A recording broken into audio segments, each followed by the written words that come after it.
Flax, which stands for Flexible Language Acquisition, is a computer-assisted language learning tool. It's an open source project designed by the University of Waikato, New Zealand, and it is also an activity creation tool, which means that on this website you can have access to vast linguistic resources based on collections of contemporary texts in English, and you can also create activities, games and exercises. In addition to that, you can create your own collections. So how does it work? If you've never used it before, visit the main page and download this resource called the Book of Flax, which explains everything you need to know about the website and how to use it. Also, Flax videos are a good way to start exploring the main types of activities. In fact, if you click on it, you will see the first video is called Introduction to Flax, and then you will get a lot of different activities starting from games such as Hangman that you can create based on the different types of text, and then exercises such as scrambled sentences or paragraphs, word guessing, collocation dominoes, so on and so forth. In the resource called More Flax Videos, you also get to understand how to create your own Flax collection. So as you can see by taking a look at the main page, there are many different collections, ranging from magazines for learners of English, for example, these ones here called The Best of Password and Earth Science. And if you click on one of them, for example, you see that the different texts are divided into language levels. We also have collections of specialized materials, for example, the PhD abstract collections or the law collections. And we even have specific collections of collocations or academic collocations here in the Flax resource collection. Now let's make a practical example of how you can build a lesson using Flax. So let's imagine, for example, you want to do a history and culture lesson comparing common law and civil law. In order to do that, you want to explore the law collections, and in particular, you want to explore the MOOC called English Common Law. So you click on it, and immediately you can see that there are many activities provided. So first of all, the first one contains a little summary of the collection. The second one is a search button, and by clicking on it, you can search for a word. For example, in this case, you can search for the word abrogate. And by clicking on it, you will be redirected to the part of the lecture that contains the word abrogate. Then you will find, in this case, the different lectures. So by clicking on each of them, you can consider them individually. When you prepare, this is very important, because when you prepare the exercises, you will have to decide whether you want to prepare general exercises on all the corpus, or, for example, if you want to search just one of the lectures. Okay, in this case, history of the common law. And what's particularly interesting is that first you get the audio, and then you get the script. So this is also two different ways you can explore the same resource.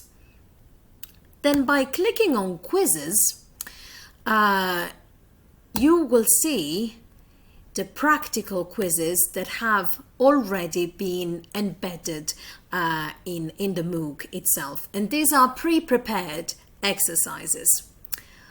But there are also activities, exercises you can design on your own. For example, by clicking here on the resource called Activities. And here you will get many different activities. For example, the first one is a word guessing activity. The second one is a completing collocations activity, scrambled sentences, so on and so forth. Let's take the first one. Okay, if you click on create an exercise, they will ask you a few questions. The first question they ask you is to choose an article. So you have to choose one of those articles that you found. You can also select more than one article, but in this case, let's decide, for example, we want to create an exercise based on the introduction. Okay. Then you also have to decide the gap size. So how many words between the first and the second gap. Okay, so in this case, they suggest 10. If you want to make the exercise more difficult, you can decrease the gap size. If you want to make the exercise easier, you can increase the gap size to, for example, let's say 12. You may also decide if you want to give your students some hints. So in this case, you may opt to have a word list that's going to be displayed at the top of the page, and you may decide whether you also want to give your student the word list and the first letter of the word they have to insert, or even the first and the last letter of the word they have to insert. But in this case, let's decide we opt for a word list. We're going to click on Display. And this is how the exercise is going to look. We're going to have a few words that your students have to use to fill in the gaps. Okay. Now, besides the possibility of building your own exercises, you can also explore these 3 resources: Collocations, Word List, and Lexicon Bundles.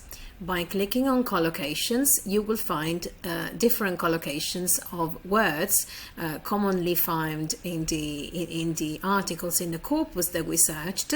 So, for example, by clicking on Abrogate, you will find one collocation with an adjective and one collocation with a verb.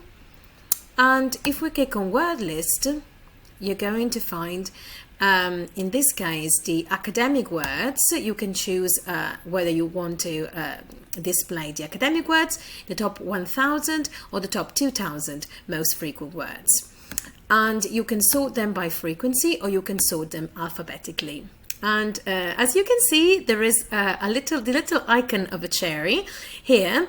And this means that if you want to learn a particular word, or if you want to learn a particular lexicon bundle, for example, you can click on the cherry here and add one of these collocations. For example, let's say the first one, click on Add Collocation, and it will be added to your own cherry basket. And this is a great way for your students to take control of their own learning and decide which collocations and which words they're going to learn. Finally, we have the resource called Lexicon Bundles, and Lexicon Bundles, you can decide to search lexical bundles you find at the beginning of sentences or in the middle of sentences.